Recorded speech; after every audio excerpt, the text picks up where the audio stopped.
Welcome to GATE excellence channel. आज हम solve करने वाले हैं गेट के प्रीवियस ईयर्स क्वेश्चंस को जो इलेक्ट्रॉनिक्स एंड कम्युनिकेशन के अंदर मैथमेटिक्स इंजीनियरिंग में 2019 में पूछे गए थे। तो चलिए स्टार्ट करते हैं। सबसे पहले क्वेश्चंस देख लेते हैं। क्वेश्चंस के अंदर जो इस टाइप का जो पहला क्वेश्चन था वो था कि if x and y are random variables such that e bracket के अंदर 2x plus y equals to 0, e x plus 2y equals to 33 दिया हुआ है। तो पूछा है then ex plus ey equals to कितना होगा। तो ये रैंडम वेरिएबल पे बेस्ड क्वेश्चन है, तो ये मैथमेटिक्स के अंदर भी आता है, प्लस कम्युनिकेशन सिस्टम के अंदर एक रैंडम प्रोसेस करके एक टॉपिक है, तो उसके अंदर से भी ये क्वेश्चंस आ सकते हैं। तो दोनों के कॉम्बिनेशन में ये क्वेश्चन कहीं भी पूछ सकता है, तो हम इसको इसके अंदर हम सॉल्व करने वाले हैं मैथमेटिक्स के अंदर। तो चलिए इसको देखते हैं। एक्सपेक्टेशन की वैल्यू ई दे रखा है 2x plus y equals to 0। तो अगर हम इसकी प्रॉपर्टी लगाएं, प्रॉपर्टी क्या कहता है कि अगर हमारे पास E a of x1 plus b y2 अगर दे रखा है, तो इसको अगर मुझे एक्सपेंड करना हो तो एक्सपेंड करने के लिए क्या करते हैं, ये अगर हमारे पास कांस्टेंट है तो ये बाहर आ जाता है, तो इसको लिख सकते हैं E times of x1 plus b times of expectation of y2, इस तरीके से लिख सकते हैं। तो ये हमारे पास एक प्रॉपर्टी है, इस प्रॉपर्टी के हिसाब से हम क्या करेंगे, इसको एक्सपेंड करेंगे। तो चलिए इसको मैं हटा देता हूं और डायरेक्टली एक्सपेंड करते हैं इसको।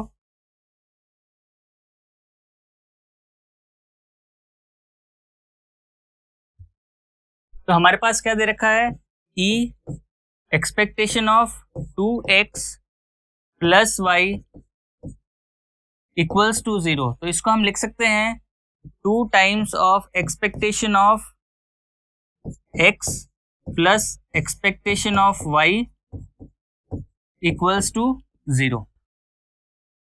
या फिर हम इसको और लिख सकते हैं expectation of y equals to, इसको हम इस साइड लेके जा रहे हैं तो -2 टाइम्स एक्सपेक्टेशन ऑफ x। तो ये हम अगर अज्यूम करते हैं कि ये हमारे पास इक्वेशन 1 है। अब हम दूसरा लेते हैं जो हमारे पास expectation of x plus 2y equals to 33 दे रखा है। तो यहाँ पे ले लेते हैं expectation of x expectation of x plus 2 into expectation of y equals to हमारे पास दे रखा है 33। तो अब हम क्या करेंगे, इस इक्वेशन हम इसको दे देते हैं 2। इक्वेशन 1 को हम इक्वेशन 2 के अंदर यूज करने वाले हैं।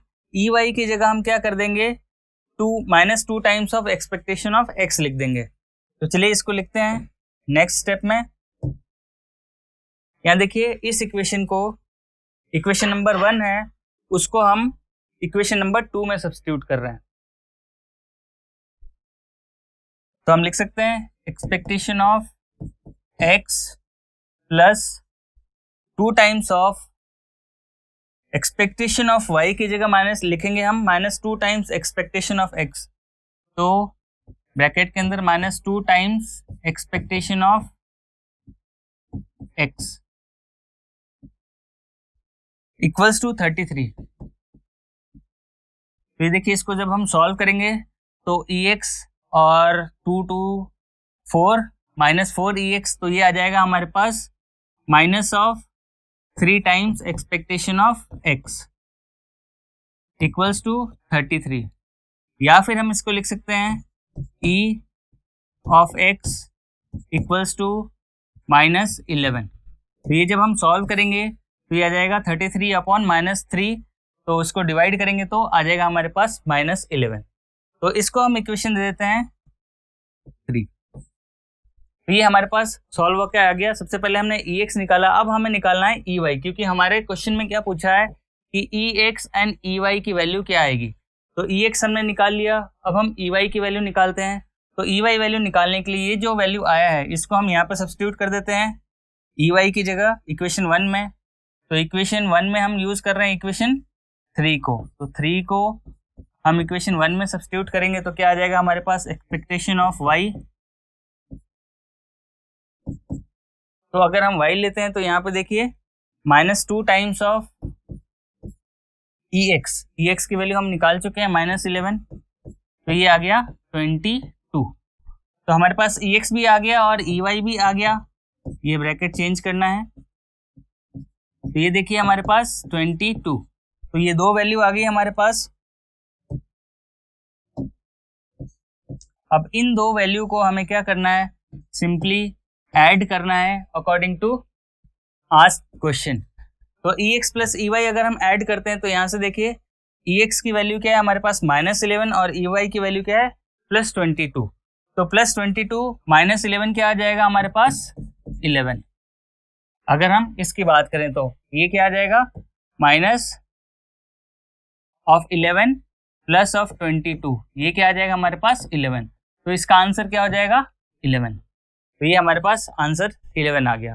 तो ये क्वेश्चन बहुत ही सिंपल था, सिंपल सा एक प्रॉपर्टी लगानी थी कि जो एक्सपेक्टेशन की प्रॉपर्टी होती है कि अगर कांस्टेंट से मल्टीप्लाई करते हैं तो वो कांस्टेंट बाहर आ जाता है। बस उस प्रॉपर्टी का यूज करके हमने क्या किया, इसको सॉल्व किया और हमारे पास आंसर आ गया। ये फिलअप टाइप का क्वेश्चन था जिसके अंदर आपके पास ऑप्शन नहीं दिया हुआ था, तो आपको डायरेक्टली वैल्यू एंटर करनी थी। तो चलिए नेक्स्ट क्वेश्चन ले लेते हैं। नेक्स्ट क्वेश्चन क्या कह रहा है कि consider the homogeneous ordinary differential equation x square d2y upon dx square -3x dy by dx plus 3y equals to 0 for x greater than 0। ये एक डिफरेंशियल इक्वेशन दे रखा है, पूछा है with yx as a general solution given that y1 की value दे रखी है 1 और y2 की वैल्यू दे रखी है 14। Then the value of y 1.5 rounded off to 2 decimal places is. हमसे पूछा है कि y 1.5 की वैल्यू क्या होगी। तो इसके लिए हमें क्या करना पड़ेगा कि डिफरेंशियल इक्वेशन को सॉल्व करना पड़ेगा। तो इसकी अगर हम प्रॉपर्टी लगाते हैं डिफरेंशियल इक्वेशन की, तो इसी को देखिए मैं डायरेक्टली लिख रहा हूँ यहाँ पे। जब हम प्रॉपर्टी लगाने के बाद सॉल्व करते हैं तो इसको हमने एज्यूम कर लिया डिफरेंशियल इक्वेशन को d से, तो d into d minus 1 into y हो जाएगा ये वाला एक्सप्रेशन, और -3 times of x dy by d x हो जाएगा हमारे पास 3 times of dy plus 3y। ये हमारे पास जब हम डिफरेंशियल इक्वेशन को एक्सपैंड करते हैं तो by property of expansion x square d2y upon dx square को हम लिख सकते हैं d into d minus 1 into y minus d, इसकी जगह 3x dy by d x की जगह dy लिख सकते हैं। d रिप्रेजेंट क्या कर रहा है differential equation dy by d x को, और प्लस 3y इक्वल्स टू 0। तो ये हमारे पास इस फॉर्म में आया। अब हमें इसको सॉल्व करना है। इसको सॉल्व करने के पहले हमें क्या करना पड़ेगा, इस टाइप के जब भी डिफरेंशियल इक्वेशन आते हैं तो हमें कुछ ना कुछ x की वैल्यू लेनी पड़ती है। तो हम यहाँ अज्यूम कर लेते हैं कि लेट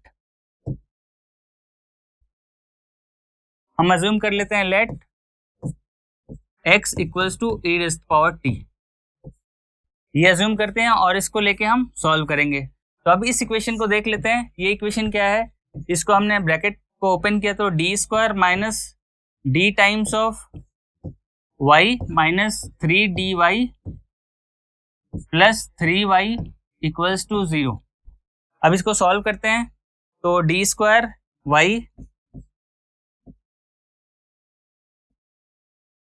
माइनस d और minus d minus 4dy plus 3y equals to 0 है।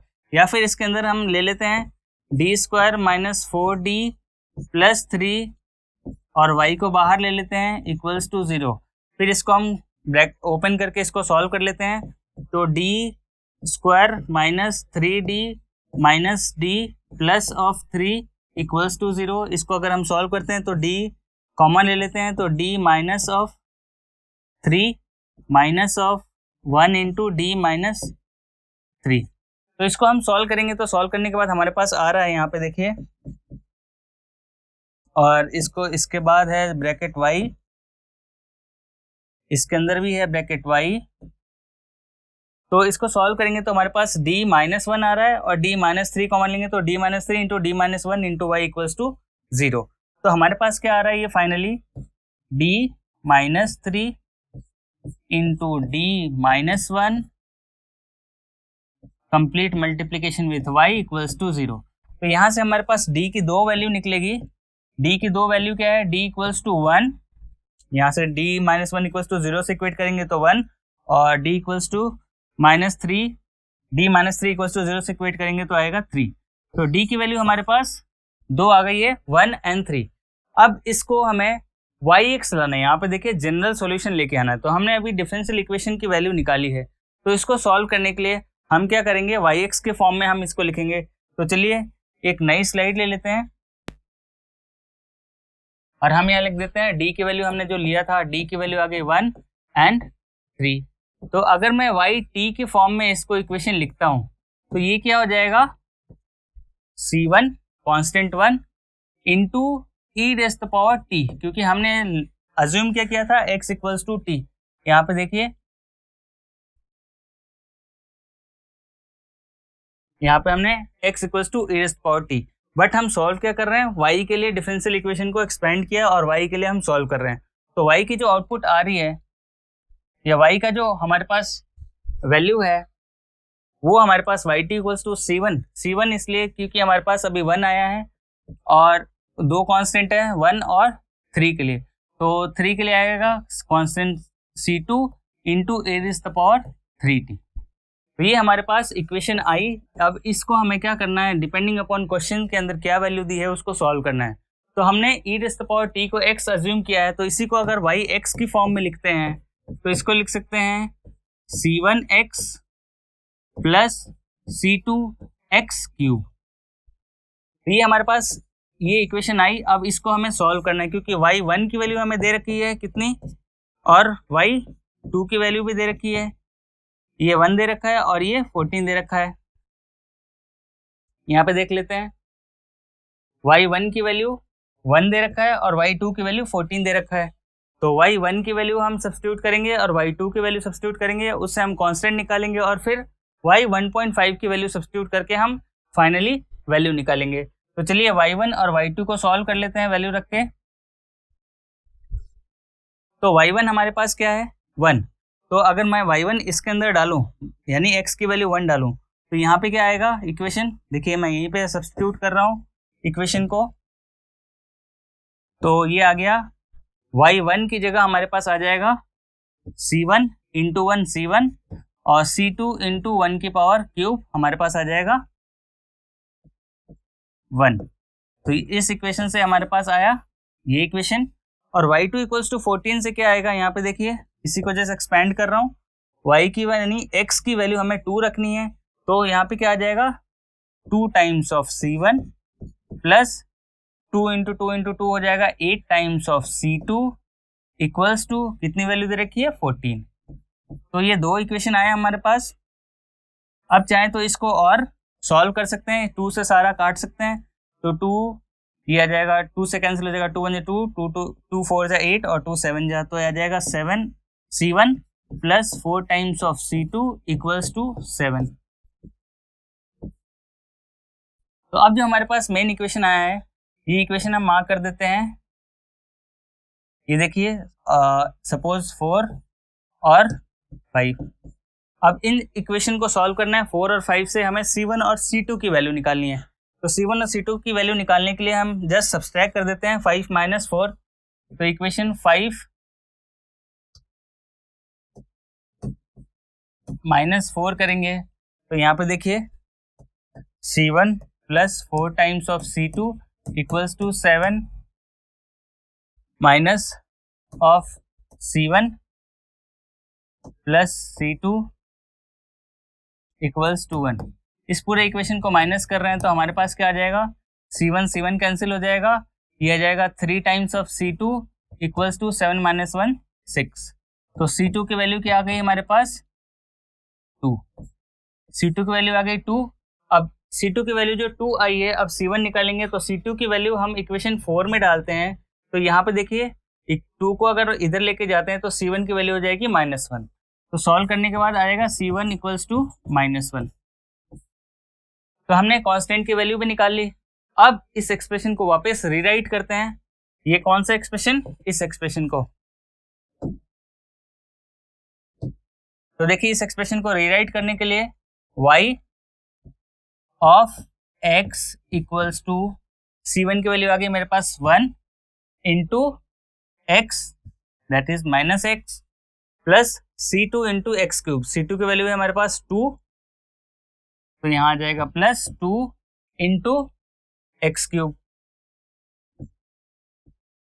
अब हमें यहाँ पे क्या करना है, पूछा किसके लिए, 1.5 के लिए, यानी 1.5 पे क्या होगा y की वैल्यू, यही निकालना है अपने को। तो ये देखिए 1.5 के लिए क्या हो जाएगा, हम यहाँ पे क्या कर देंगे, x की जगह 1.5 रख देंगे, तो माइनस 1.5 प्लस 2 इंटू 1.5 का क्यूब। ये हमारे पास सॉल्व करना है इस हिसाब से। तो ये आ गया हमारे पास माइनस 1.5 प्लस 2 इंटू 3.375 आएगा ये, और इसको मल्टीप्लाई करते हैं तो माइनस 1.5 प्लस ये आ जाएगा 6.75। इसको मल्टीप्लाई करेंगे 2 इंटू 3.375 को, तो ये आ जाएगा 6.75।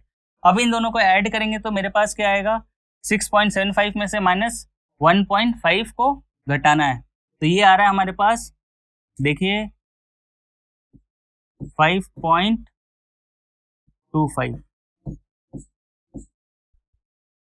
देखते हैं 6 माइनस 1 आ जाएगा हमारे पास 5, और 0.75 minus 5 is 0.25।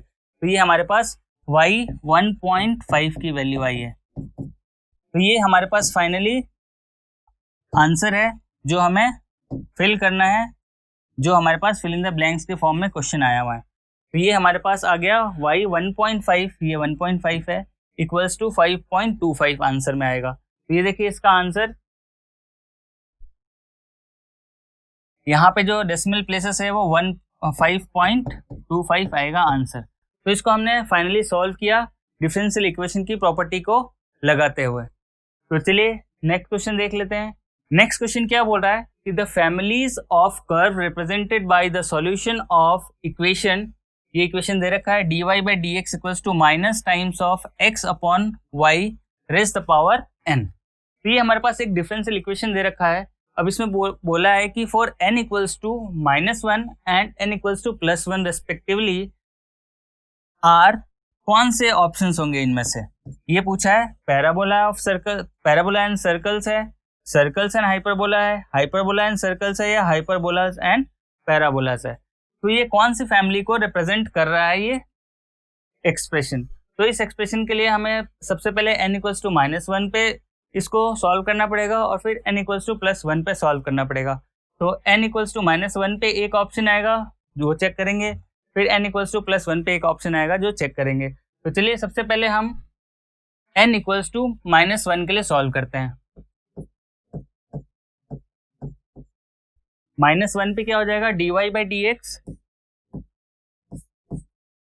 Equals to minus times of x upon y raise the power -1 आ जाएगा, या इसको लिख सकते हैं dy by d x equals to minus times of y upon x, क्योंकि ये जस्ट इन्वर्स हो गया। तो इसको हम सॉल्व करने के लिए लिख सकते हैं, इसको इधर लेके आते हैं और इसको इधर लेके जाते हैं, तो dy by y equals to minus times of d x by x. अब इसको सॉल्व करने के लिए हम इंटीग्रेशन लगाते हैं दोनों साइड पे। तो अगर हम इंटीग्रेशन लगाते हैं तो देखिए इंटीग्रेशन लगाने के बाद हमारे पास जो आ रहा है ये आता है नेचुरल लॉग ऑफ y, और ये आ जाएगा मेरे पास minus natural log of x plus constant.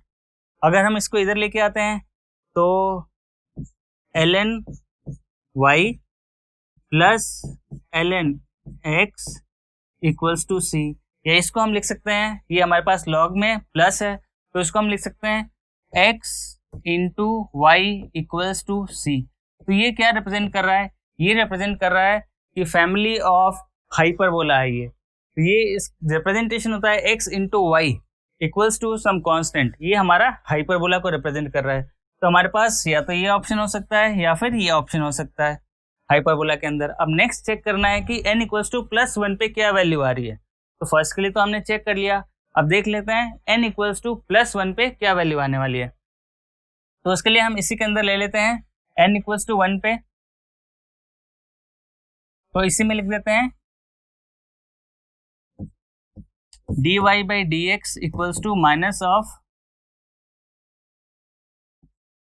x by y, ये तो एज इट इज आ जाएगा और यहाँ पे 1 रखना है। तो जस्ट इसमें क्या आ जाएगा, इसको अगर हम सॉल्व करते हैं तो y dy equals to minus times of x dx। अब इसका हम इंटीग्रेशन करते हैं, तो इंटीग्रेशन करने के लिए बोथ साइड में करेंगे इंटीग्रेशन। तो ये आ जाएगा हमारे पास y square by two equals to x square by two, यहाँ पे माइनस भी है प्लस कांस्टेंट। तो अगर हम इसी को देखें तो एक इस साइड लेफ्ट हैंड साइड लेके आते हैं, तो x square by two plus y square by two equals to constant, या फिर ये आ जाएगा x square plus y square equals to 2 times of c. तो ये क्या रिप्रेजेंट कर रहा है, ये रिप्रेजेंट कर रहा है हमारा एक सर्कल, क्योंकि कभी भी x square plus y square equals to constant आता है, ये हमारा फैमिली ऑफ सर्कल को रिप्रेजेंट कर रहा है। तो इसमें से कौन सा ऑप्शन हो जाएगा, हम सर्कल, यहाँ पे देखिए सर्कल है सी ऑप्शन के अंदर। तो ये हमारा फैमिली क्या रिप्रेजेंट कर रहा है, हाइपरबोला एंड सर्कल्स। तो इस तरीके से हम इसको सॉल्व करके निकाल सकते हैं n इक्वल्स टू -1 के लिए और +1 के लिए, और फिर हमने ऑप्शन इनमें से चेक किया तो हमारे पास आया है हाइपरबोला एंड सर्कल। तो चलिए नेक्स्ट क्वेश्चन देखते हैं।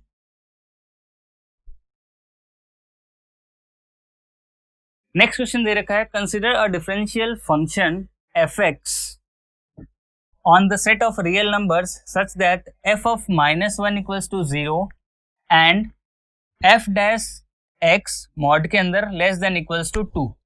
Given these conditions, which one of the following inequalities is necessary true for all x belongs to -2 to 2?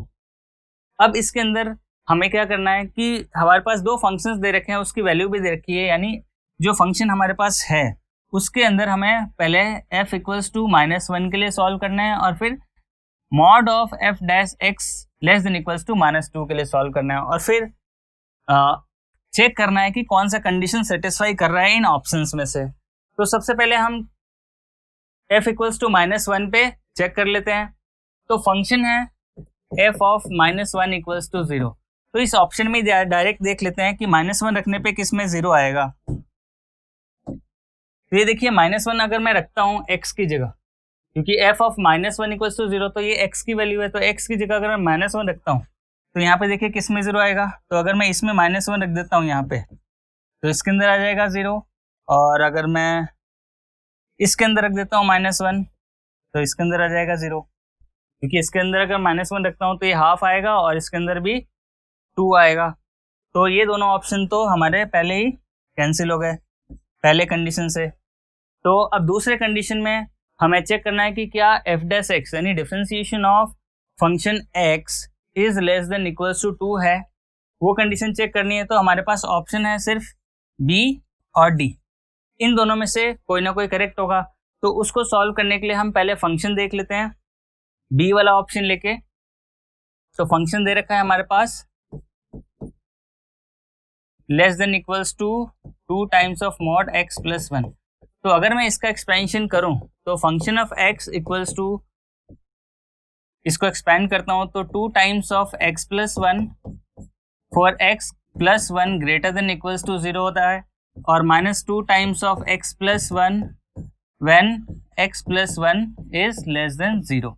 तो ये एक्सपेंशन होता है फंक्शन का। अगर इसी को मैं डिफरेंशिएट करूं, क्योंकि हमारे पास क्या है f डैश x पूछा है, तो डिफरेंशिएशन ऑफ फंक्शन पूछा है, तो इसका अगर मैं f डैश x करता हूं तो यही डिफरेंशिएशन क्या हो जाएगा, differentiation of 2x is 2 and differentiation of 2 is constant term is 0, और यहाँ पे आएगा -2, और ये लिमिट हमारे पास क्या चेंज हो जाएगी, x plus 1 as it is है ग्रेटर देन 0 और x plus 1 less than 0।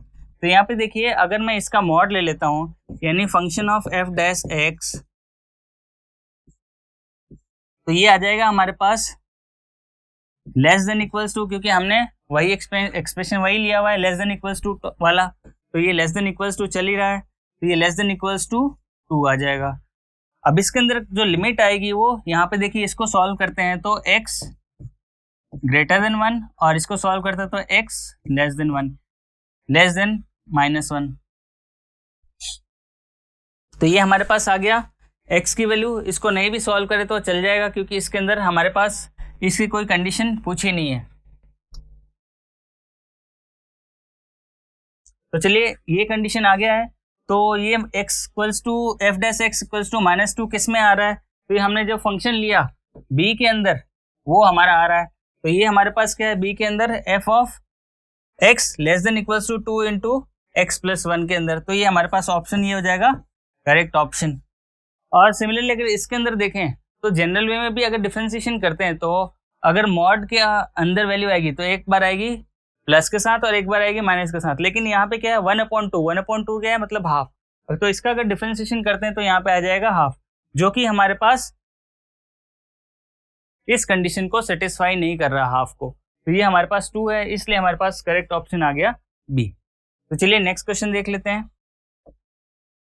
Next question ये है कि the number of distinct eigen value of the matrix A equals to 2 2 3 3 0 1 1 1 0 0 3 3 0 0 0 2, तो ये एक 4x4 का मैट्रिक्स है। इसके अंदर बोला है कि distinct eigen value of the matrix कितनी है। तो distinct eigen value of the matrix निकालने के लिए हम क्या करते हैं, डायगोनल एलिमेंट को देखते हैं कि डायगोनल एलिमेंट में कितने मैट्रिक्स हैं वो हमारे पास डिस्टिंक्ट है। तो अगर मैं डायगोनल एलिमेंट की बात करूं तो डायगोनल एलिमेंट हमारे पास कितने हैं 2 1 3 एंड 2, तो ये हमारे पास 4 वैल्यूज हैं। 4 वैल्यूज के अंदर आप देखिएगा कि ये 2 जो है वो 2 बार रिपीट हो गया, तो इसको हम अगर एक्सक्लूड करते हैं तो हमारे पास डिस्टिंक्ट वैल्यू कितनी आ जाएगी 1 2 एंड 3, तो हमारे पास 3 वैल्यूज आई जो 1 2 और 3 डिस्टिंक्ट है, ये 2 वापस रिपीटेड है, इसलिए डिस्टिंक्ट वैल्यू जितनी भी होती है मैट्रिक्स के अंदर उस वैल्यू को हम आइगन वैल्यूज के फॉर्म में बोलते हैं। तो ये हमारे पास डिस्टिंक्ट आइगन वैल्यू कितनी है, तो डिस्टिंक्ट आइगन वैल्यू हमारे पास 3 है इस मैट्रिक्स के अंदर, गिवन मैट्रिक्स के अंदर, तो यहाँ पे क्या आ जाएगा आंसर 3। तो ये फिल इन द ब्लैंक्स के फॉर्म में था, आपको जस्ट एंटर करना था वैल्यू। तो आपको बेसिक चीजें थी कि आइगन वैल्यू के अंदर जो डिस्टिंक्ट आइगन वैल्यू, सबसे पहले तो मैट्रिक्स के एलिमेंट्स के डायगोनल एलिमेंट को हम फाइंड आउट करते हैं कितने डायगोनल एलिमेंट्स है। अगर हमारे पास n डायगोनल एलिमेंट्स है तो हमारे पास आइगन वैल्यू n हो जाता है, बट यहाँ पर डिस्टिंक्ट पूछा, डिस्टिंक्ट मीन्स डिफरेंट वैल्यूज होनी चाहिए, तो डिफरेंट वैल्यूज होने के लिए हमारे पास अलग अलग सारे वैल्यू हैं, तो सारी वैल्यू अलग अलग करने के लिए हम देख सकते हैं कि यहाँ पर 2 और 2 रिपीटेड था, इसको हटाने के बाद हमारे पास 3 डिस्टिंक्ट वैल्यू आ रही है, तो हमारे पास ऑप्शन हो जाएगा 3। तो चलिए इस गेट के इलेक्ट्रॉनिक्स एंड कम्युनिकेशन के अंदर जो मैथमेटिक्स 2019 में पेपर आए हुए थे, ये ऑलमोस्ट हमने सारे कवर कर लिए। अब मिलते हैं अगले वीडियो में। Thank you.